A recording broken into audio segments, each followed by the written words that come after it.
everyone, it's Lexie. So I'm coming at you with a different video. So given the events that have transpired in the United States over the past few weeks, I felt like it would be good for me to do a video kind of addressing some of the events that have taken place. More specifically, I wanted to focus on books anti-racism and books about race that can really educate us on this systemic problem that has been going on for many centuries, not only in the US but everywhere around the world. So I see everyone's pain and anger, and even though I may not know what that feels like, I think this is the opportunity for many of us to learn from this. And I think we're at a very pivotal point in history where we can actually start to make a change to this institutionalized systemic racism. And I've incorporated books. I've reached out to my sister, who's very much an activist. She has 2 degrees in social work and she's very much specialized in racism. So I reached out to her on some of her opinions on books that tackle these topics, and so I have her opinions on my phone here. So if I keep looking down, I have my notes in the phone, but I wanted it to be from someone who I know who's read these books, and I want to use these books. I eventually want to read these books and use this as a way I can educate myself. And I'm aware of the white privilege that I've had, but I want to use these books to educate myself on how to be anti-racist and how to address these topics and how to kind of create this movement that is going on throughout the world. So without further ado, let's get started. So starting out, I first have White Fragility by DiAngelo, and my sister says here, she says it's written really accessibly, so no academic jargon. She saw the author speak at an equality symposium for her placement last year, and it was really a great way to get into the topic.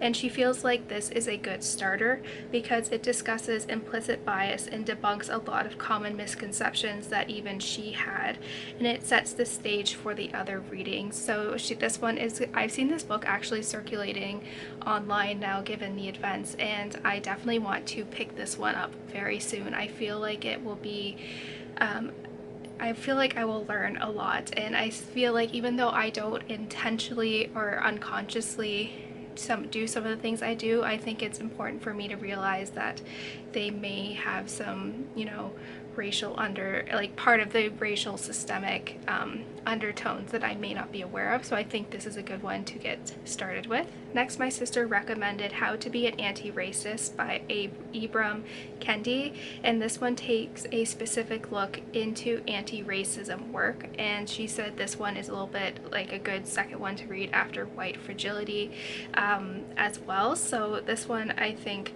is a National Book Award winner, and it kind of goes into how a society can go and move forward and help kind of get rid of these systemic systemic racism that is prevalent in the nation's culture. So I'm very interested about this one as well. Next, my sister recommended The New Jim Crow by Michelle Alexander, and this one addresses the mass incarceration in the age of colorblindness. So this one is actually temporarily out of stock right now on Amazon, but I'm going to quickly read a little synopsis here. So this book in particular says it has spawned a whole generation of criminal justice reform activists and organizations that are motivated by this author's unforgettable argument that we have not ended racial castes in America, we have merely redesigned it, which I think is a very interesting topic and just an interesting way of looking at things, and something I've never really thought about. But I know obviously I will be learning a lot for this, and this one has won a ton of awards, and it's inspired a lot of kind of justice reforming around that as well. Next, my sister also recommended The Color of Law by Richard Rothstein, and this is another book. I'm just scrolling down here to the synopsis, but it leads It's basically a history of the modern American metropolis. The Color of Law offers the most forceful argument ever published on how federal, state, and local governments give rise to and reinforce neighborhood segregation.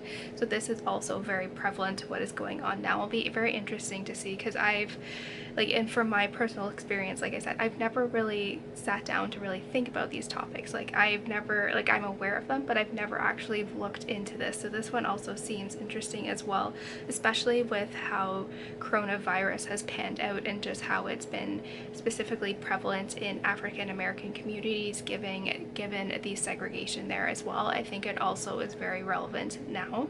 And for the last of the nonfiction books, my sister also recommended, this is also a popular book I've seen, is Why I'm No Longer Talking to White People About Race by Reni Eddo-Lodge. So this book examines everything from eradicating Black history to the political purpose of white dominance, from whitewashed feminisms to the inextricable link between class and race.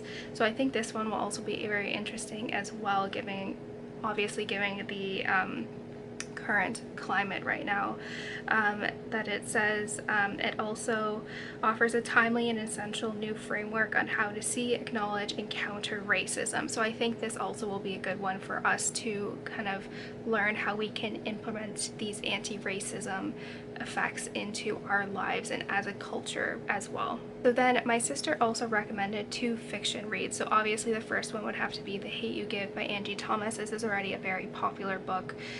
It's won a ton of awards. It's popular here on BookTube. It's had a movie, all that stuff. So I'm sure I don't need to talk too much about it, but she says it's good for young adults but also everyone, and it also deals with police brutality and the aftermaths of that. And lastly, she also recommended Queenie by Candice, Carty-Williams, and she said this one centers around a Black woman main character and discusses some of the ways white women can cause harm against Black women. So I think this also one, especially for me, I think it will be very interesting to see, because I get to read it from a perspective that I've never really read from, and it can also make me double check on some of the unconscious things that I have done or said. So it also make me kind of help just become a better person and see things from a different point of view and how I can change myself for the better. And lastly, this is actually a book for small children that it's actually written by my mother, and it's called The Colors of the Rainbow. And this one talks about basically how beautiful diversity is and how we should see not differences but the beauty in just how diverse people can be and how that is a good thing. And this is one's more geared towards younger kids, but it also has a very good message as well, and just how we should be very accepting for the diversity of people, because it is beautiful. There's diversity in rainbows. We see the beauty in that, so why can't we see the beauty in the diversity of humans?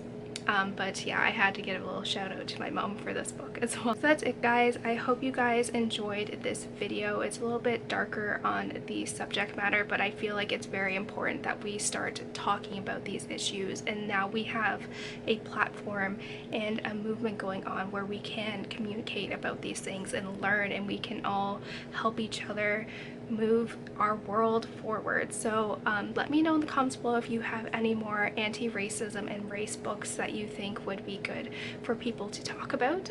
But yeah, thank you guys so much for watching. I hope you guys enjoyed this video, and I will see you guys next time. Bye, guys.